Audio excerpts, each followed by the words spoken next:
Good evening, ladies and gentlemen. It is HARMON WARHOL bringing you another episode of the HARMON WARHOL Show, and I have not a special guest, but a special friend, a special person. It goes by the name of many aliases. X-Wing, Domino, A-Go-Go, Holly is my friend for many years now, probably about at least 8 years, I would say, all the way from Louisville, Kentucky, we'll say. My friend Holly. Hi, Welcome. everyone. I'm glad to be here, finally, after so many years. Yeah, so please bear with us, because Holly has trouble talking. So Holly is actually a very introverted person, but one hell of a creative. She actually helped create almost all the beats of my Stockton Renegade album that you can go ahead and check out on all streaming platforms now. She was one of the first people to record me after I left Stockton while I was just bored in my dorm room, and she was there residing, deciding not to follow through with her becoming a lawyer. Yeah, I was going through with criminal justice because it's funny. It started because I wanted to actually be a forensic scientist, and everyone at that school was saying like, "Oh, it's coming." It never did. What do you mean? I wanted to start as a forensic scientist, and they said, "Oh, it's coming, but you can start in the criminal justice route and get a head start," and that's how I got into it. And then when the forensics science never happened, I said, "Well, I'm already this far. I might as well start doing law." Yeah, well, I mean, if you go and talk to Holly ever about the law or anything about that, like, pretty well informed about the information with what's in our laws, and well versed. Not actually certified, but done a lot of book reading. Yeah, but you can just talk to her and you'd be able to know. And I mean, I ain't going in this podcast about the fucking law, but even about music law, very actually very knowledgeable. So the one reason why I want to introduce Holly onto the podcast, not just because she insisted.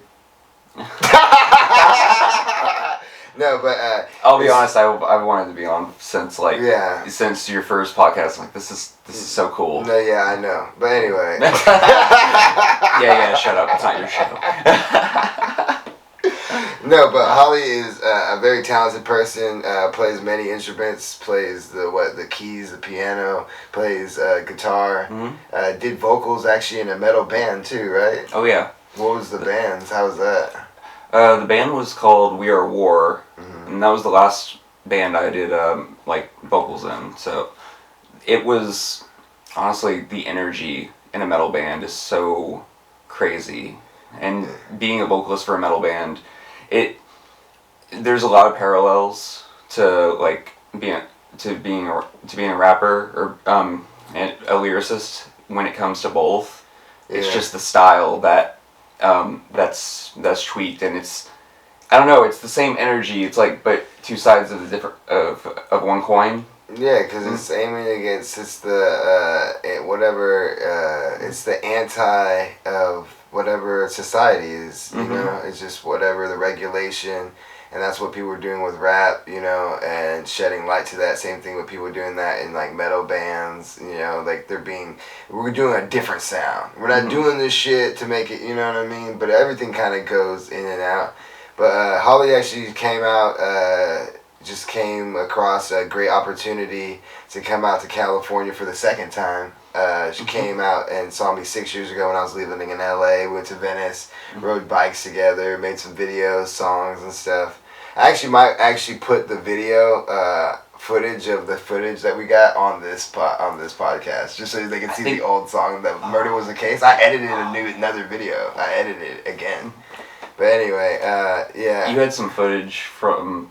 Oh no, that was way before. Never mind. I was thinking of like some of your past footage, like for the video Marijuana. Yeah. But check this out. Holly was actually the person who filmed my first performance, and yeah, we did freestyle stuff, and yeah, Holly's just always been there for me, and I always appreciate her when I wasn't even into rapping and recording myself. she put a lot of just effort in behind me and let me just have like equipment to rap and record on, and they helped me keep my creative juices flowing and made me really feel like an artist and being able to bounce off ideas and actually my curiosities were able to be explored with being around Holly. Pause.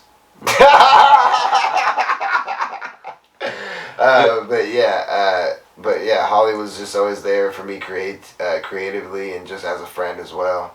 And is just one hell of an artist, experimental, introvert, but as far as being expressive, is very out there and you know. But go ahead, anything? Well, I was always behind you because I just always saw potential from the very first time. Thank you. Like the very first time where we were just sitting in the dorm and my equipment in the corner, and one thing led to another, and we did, was it the song The West? Yeah, actually The West. That was crazy because I was kind of like you in that sense because I was away from home and I know all my friends and people like who are rapping now, like Megazord, Steve Spiffler, Mosaic, Pyro Spoken, even Awkwards and all them. I knew they were doing their thing and I was seeing them from so far away and I wanted to be a part of it, you know, and I just did it for fun and I didn't think no one was going to pop off, but some people were getting attention from other things and I didn't really realize the severity of like, you know, putting music out there and like exposing yourself, because I got a lot of support, which was surprisingly at first, you know, for like the West and stuff, and like coming all the way from you live, repping that West Side. West Side. Yeah, I even shot, because like the reason I'm bringing it up, because then that song, The West, I shouted out like hella people from Stockton, and I even said Million Brethren wrong in the song. Yeah, but it was just, you know, I was just like overstepping my boundary, and not just because it was just me looking on the outside. I didn't come back home and really see what was going on, and I just wanted to be a part of it, you know, and I say that with you just because, like, now that you're out here, you see how we move and how we think, and I think you really got a lot out of that, and you can see that we're accessible, but at the same time, we all kind of want a certain thing. It's a lot of the same, but in a different way. Yeah. That's how I've been feeling this entire time being out here. Yeah, exactly. That's what, because the thing, it's totally different from just even, like, being, because we both had the same type of thing, maybe, because I just got to be more in your lifestyle more, because I lived there, but you only got kind of like a taste of it out here. But I can get what you're saying, because the way people work out there is different. But you can tell there's a lot of people who are real serious about their shit out here, or they're going to do it, you know what I mean? Well, the Dialect's CD release party showed me that. Yeah. You came up and pulled up. You had a great time here. We even got to see the Tool concert. You took me to go see Tool. I wasn't even a fan or anything, or about their music, and I went and I saw that it was just a hell of an experience. And just as far as just vibes and sounds and frequencies, like Tool's like cool as fuck. Like, and I could see, like, the thing is, like, I'm glad that you knew taking me to that, I knew that you taking me to that concert was, you knew, like, hey, Mike's gonna see a whole lot of where I come from, of, like, where my music mindset is from. So, if you ever mess with Holly and you want to mess with, because she's very accessible, if you reach out to work with her on beats and you're serious, and she will definitely send something to you. Hopefully you'll like it. But if you listen to Tool, fucking, you'll get where she's coming from. My only thing when I work with people is that I'll make you a beat for free, but just know that I'll call you for a project in the future. Yeah. That's my only agreement when I work with everyone. And I really wanted you to see Tool as well, because it wasn't just like the normal mainstream metal. It's more of a psychedelic metal, that more experimental stuff that you hear in some of the music I make. Yeah, and I think everybody like everybody tries to do that with their music. Like I think like people would hear me like if you really pay attention, even though I don't sound like Lil Wayne, you'd be like, oh, this nigga got like some type of like format of Lil Wayne a little bit. You know what I mean? Because I love Lil Wayne. You know what I mean? I think that's one of the best rapping styles ever. You know what I mean? Especially with that album Funeral just came out. Like, damn. We were listening to that in the car. I was just like, "This is ridiculous." You know? like this is preposterous. You were freaking out. I'm gonna put my hat on too. Yeah. You said I was freaking out. Oh, you were freaking out at some of those verses. Some of the bars that he had is ridiculous. Oh, we're like 10 minutes in too, bro. Nice. Let me put my hat on. How dare I? How dare I not wear my signature hat? How the fuck did you know I was wearing this hat and you got that hat? You been having that hat? I've had this hat. Okay. It's actually one of my pens right here. Okay. Yeah. I got you. Why? What's that? Tell people what it is. Oh, because I'm a huge diehard fan of JoJo's Bizarre Adventure. Tell them why. I like the fact that every single season is different. Okay. Every season is a different generation of the family. Okay. And each season is also a different type of story. It's almost like Assassin's Creed type shit. I want to say better than but I'm saying that storyline, like every Assassin's Creed, we go to a different historical event. You know what I mean? But it's with Assassin's Creed, it's generally the same. It's just in a different time period. But this is like a complete different thing. Is what you're saying, yeah. Like, not to go into it deeply, but the best example is part 1 is like a traditional, like anime / like horror, like it's basically the story of Dracula for part 1. Alright, well, I'm gonna have to talk to this shit to Double Dragon. Did you see that podcast with them? Yeah, those guys. Yeah, you would like them for sure. Mm-hmm. They're cool. Yeah, because shout out Double Dragon. Double Dragon. Yeah. Shout out anime. Yeah. Go ahead. Say what you're gonna say. Oh no, I did the last. I just wanted to finish the example for JoJo, but we can move on. We can move it. We can cut that all. Well, not all of it, but we can cut some of it. We're not cutting any of it out, man. This is a whole fucking podcast. This is my fucking show. You're right. Unless you're totally uncomfortable, bringing something uncomfortable. Bringing something uncomfortable. So Holly. Yeah. So when I met you, you were you chose to be looked at or you were actually looked at as a man. I was calling you a man. Your pronoun was he. Mm-hmm. Now that you are Holly, and you're now a she. Mm-hmm. So do you want to talk anything about it? I think it's an interesting. You know what I'm saying? You're my only friend who's like that. You know what I mean? I know a lot of people probably would like me to talk about it. Yeah. And show support. I'm sorry. I'm more impressed on the timing there. No, I knew that's what you were gonna say. I'm setting up questions for to see. I'm just saying how much in depth you want to talk about it. Like it's like an elephant in the room. If you don't want to, we don't have to. But I'm just saying that like you're one of my only friends and like that like real close friends. You know what I mean? And you opened my eyes to this particular topic, which we don't have to go into or anything. Mm-hmm. But again, like I find it interesting that like it doesn't really mean anything besides just like little words or just talking the way you talk or the way you present information or anything. But other than that, like it's like as big as like people make those things a deal and stuff, and like you realize if your friend's really that cool, like it really doesn't matter. Like you know what I'm saying? Like it doesn't really.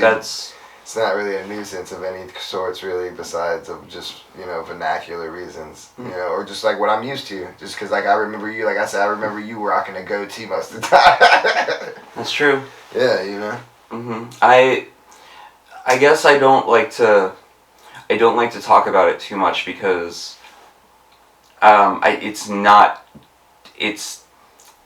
me.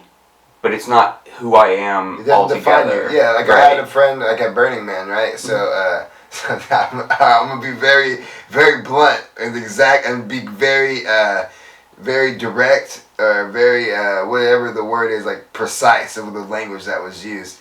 So one of our friends, Burning Man, we met him in the line, right? And he was a great friend. He kept coming over and stuff. And he was great. We loved him. I'm not gonna say his name. And then he decided to come camp with us and move out from the gay side. This is the gay area of Burning Man. And it's not like we segregate the gays. It's just that they make a very overt type thing for gay people, like, to be proud and comfortable, right? Also, like-minded people tend to gather around like-minded people. Yeah, exactly. You know what I'm saying? Same thing even like with minorities there. It's not like we try, but like it makes it really me feel comfortable when I see another Mexican or a black person there. You know what I mean? Anyway, so Rich ended up camping. Like, so what made you want to come move with us? Are we just that great? Because honestly, it was just really gay there, and he's gay. You know what I'm saying? Oh, and he's just like, yeah. And he's just like, it's like I don't need to go to Burning Man to go to the gay Burning Man. I just want to go to Burning Man. You know what I mean? And like, so it's just like it was just funny because he's just like it was too gay. Even a gay person, it's like some people, and like people are like, yo, I don't need all this. I just want to, like, you know what I mean, be cool, like, you know what I mean. But we don't need all this extra shit. You know what I mean? Yeah, that's. Yeah. Yeah. So I totally understand on that thing, because like you know, like exactly what you. So when you're saying like, do you understand? I totally get it, because it's just like saying like it's me, but it doesn't define me. You know what I mean? It's not my whole thing. I put it out here on there. It's just something I'm going through, or where I'm finding myself and making me feel comfortable, and then you know what I mean. I think the reason I feel that way towards it is because, well, as everyone has watched me through this, I am so introvert. It's like I have a support group. Yeah. I have a circle of friends that I can go to, a wider circle now. Thanks for me being out here, and thank you for having me out here. Yeah, no problem. Yeah. And I guess it's more of I'm just trying to make me feel right for me, and because everyone else is just cool. Yeah, and then so going into you're in Stockton when. Honestly, it feels like an upgrade from home. Yeah. Because, well, ever since you left, like you've been a friend of mine throughout my 20s. I'm about to be 30 in February. Yeah, me too. Yeah. Well, it's already February today. Yeah. 10 days. Happy early birthday. Thank you. I'm not gonna be in my 20s anymore. Yeah. But you actually helped me through my 20s. Yeah. Thank you. The majority of them. You helped me too. So, I know I'm in Stockton because it honestly feels like a second home, and also all the artists, because I'm meeting artists who were on my beats. And like, they don't know who you are, and you don't even know who they are, and you finally get to meet them in person. I didn't know, and I the story of last night. I didn't know that was Sirius P until I heard him freestyle, I had to go talk to him because that was my favorite song on Stockton Renegade. Yeah. That's so funny how shit goes. Yeah. I whoop your ass like Lloyd Machida. That shit was. I was like, nigga, he said Lloyd and Machida, nigga. No one be rapping with Machida, nigga. Oh, he explained his whole verse to me. Yeah, that shit was. Yeah, that was actually. Shout out Sirius P.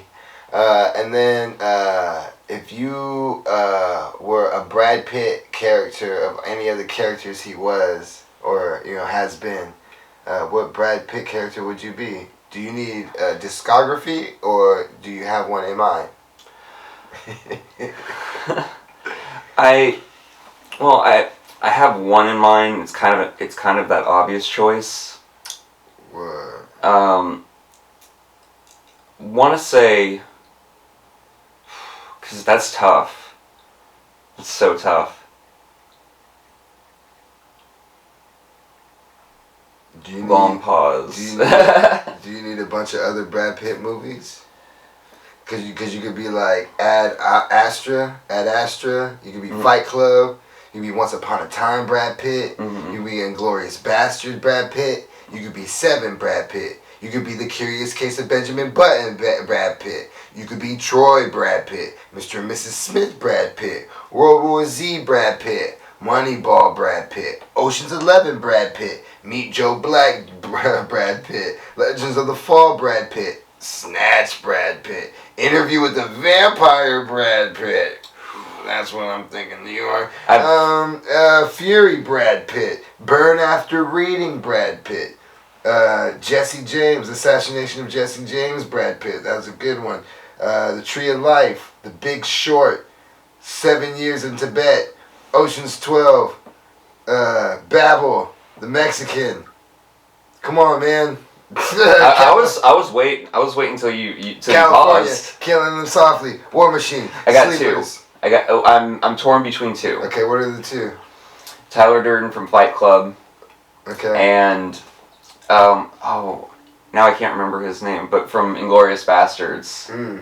I guess I'm torn between those two. One because, well, I mean, Edward Norton's character in Fight Club, Brad Pitt just kind of is that like, oh, this is who you want to be. Yeah.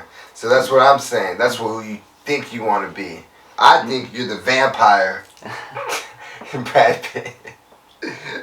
But this one's funny for me because I think I am the Once Upon a Time in Hollywood Brad Pitt. Like many people would like to think they are because he's I haven't seen it yet. Okay, very awesome. Very good. I've heard good things. Yeah, most people think they're that Brad Pitt or want to be that Brad Pitt, but I think I am the Burn After Reading Brad Pitt. I'm pretty goofy, pretty silly, pretty Didn't he die in that one? I think he did at the very end. Yeah. It's been a while since I've seen that. I was just talking to somebody about Burn After Reading the other day because I was thinking about that. I was like, I'm not that goofy, but I'm probably Brad Pitt, Burn After Reading, even though I think I'm Once Upon a Time in Hollywood Brad Pitt. 3 favorite Michael Jackson songs. Billie Jean.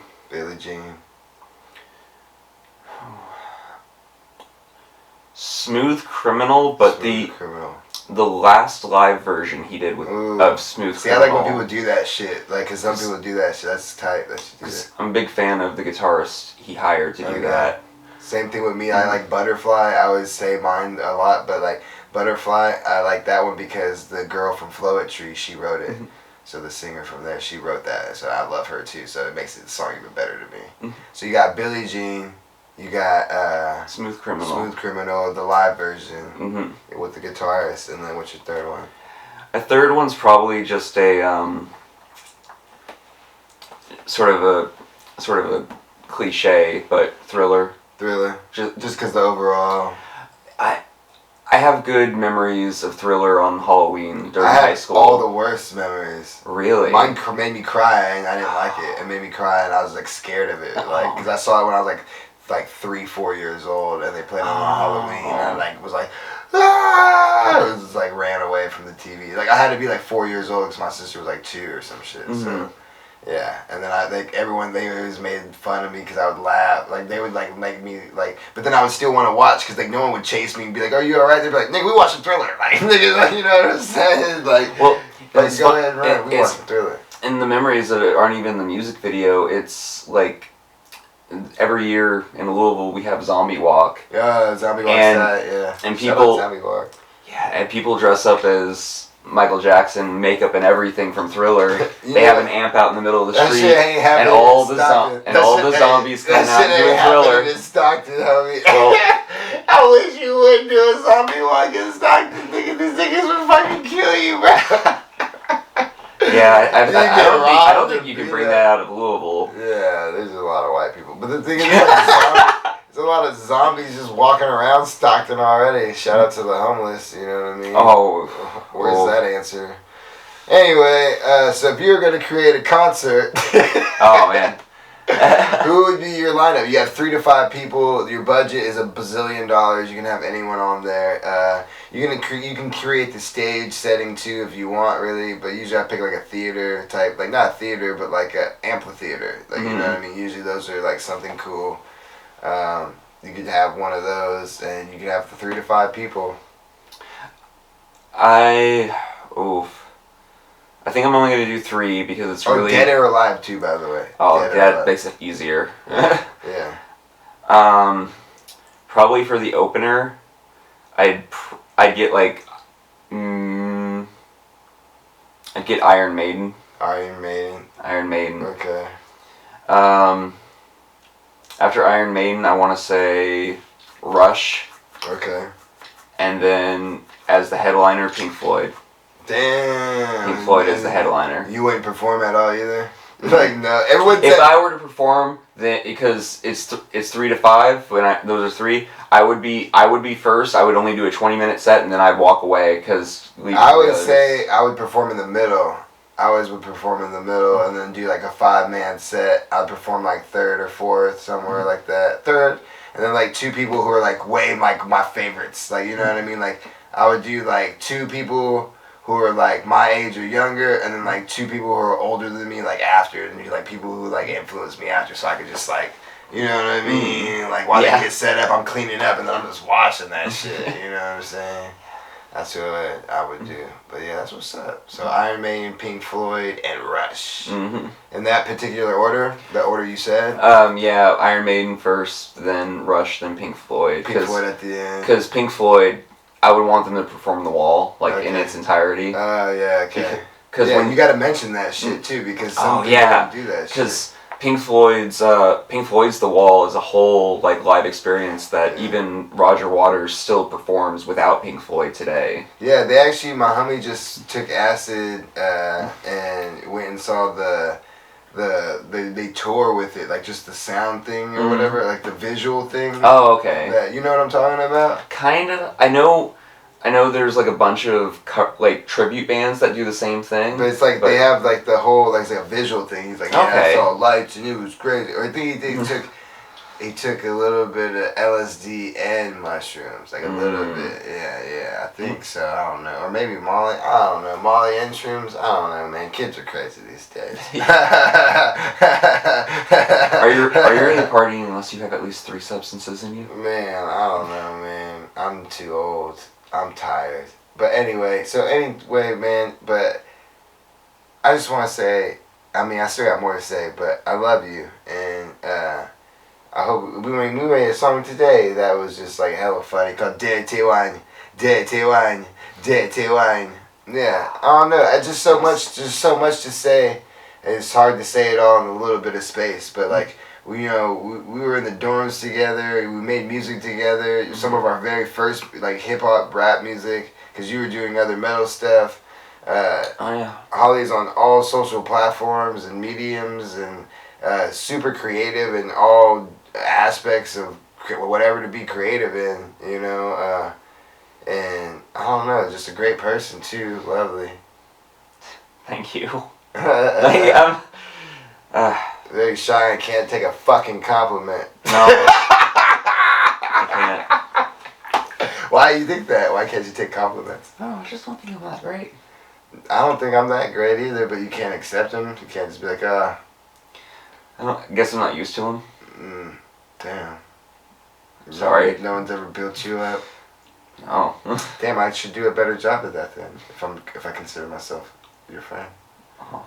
I should build you up more. Be like, yes, bitch. You do a lot already. Yeah, but I hate doing it because you make it seem so shitty sometimes. Oh, I'm sorry. Trying to build you up and you're like, nah. Well, how many years has it been since we hung out last? Like probably like 2 years. Yeah, it's been a minute. It's been a long time, but it doesn't ever seem like it's changed, No. And that's why I want to let people know, like the viewers, my lovers, listeners, and friends. It's like keep people in your life. Holly, I mean, lives all the way in Indiana. We don't talk all the time, but every time we do, it seems like nothing's ever changed. And it's literally been like 2 years since I've seen her in person, and probably like at least like 5 years since we like lived in the same place. You know what I mean? And we're still great friends, and we wear the same hat. Yeah. We wear many hats. Many hats. Oh, okay, I see what you did there. So, Holly, you gonna go ahead and close us out with a great guitar song? It's not tuned. Oh wait, here I got a guitar pick.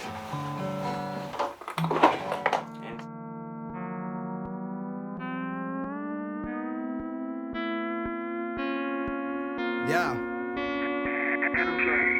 was a case. Murder was a case. I know it killed the beat, nigga. HARMON WARHOL. Murder was a case. Killed the gang, cremate, put it in a vase. Step battle line, I put them in their place. Erase the thought they could ever get a taste. You never eat, you never get a plate. I'll make you question life and test your fate. You can't escape from years of scrape. Now your ears are rape and then ejaculate in your face. Murder was a case, wonder what I'm burning on his lace. Wandered off to space, lifestyle far from trace. What's the fucking harm and base? Big forearms with the morning weights. Forewarned or fakes, dream to chase. Lane defined, but it's not a race. The ways to wear for arms are placed at where murder was a case. Murder was a case, killed the gang, cremate, put it in a vase. Step battle line, I put them in their place. Erase the thought they could ever get a taste. You never eat, you never get a plate. I'll make you question life and test your fate. You can't escape from years of scrape. Now your ears are rape and then ejaculate in your face. Murder was a case, wonder what I'm burning on his lace. Wandered off to space, lifestyle far from trace. What's the fucking harm and base? Big forearms with the morning weights. Forewarned to fakes, dream to chase. Lane defined, but it's not a race. The ways to wear for arms, a place of where murder was a case. Murder was a case. Murder was a case. Murder was the case. Murder was a case. I know I killed the beat, nigga. Why? It's written on your face. Murder was the case. Murder was a case. Murder was the case. Murder was a case. I know I killed the beat, nigga. Why? It's written on your face. Face. I'ma let them know Yeah. of Harmon motherfucking Warhol. Yeah. These motherfuckers know. Nigga straight up put the burner in your face. Bow. Body bag season. And Murder was the case. Murder was the case. murder was a case. Murder was the case. Murder was a case. I know I killed the beat, nigga. Why? It's written on your face. Murder was the case. Murder was a case. Murder was the case. Murder was a case. I know I killed the beat, nigga. Why? It's written on your face.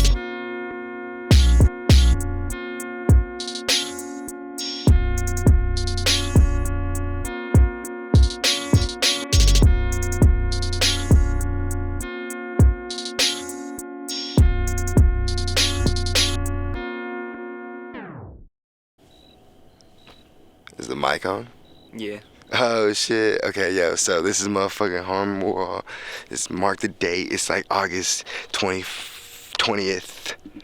Motherfucker. We out here in Cali, August 20 or whatever, 21st, cause it's midnight or some shit. Out here on the West Coast. My nigga X-Wing, it's HARMON WARHOL. And we just got done seeing Straight Outta Compton. Inspired us, nigga. And we gonna take over the world, nigga. Hey, what it is, it's HARMON WARHOL. Hey, click all the links inside next to me. Thanks for watching. Subscribe. Go ahead and follow us on Instagram. Do something. Please show love. Hey, and get love back. Thank you.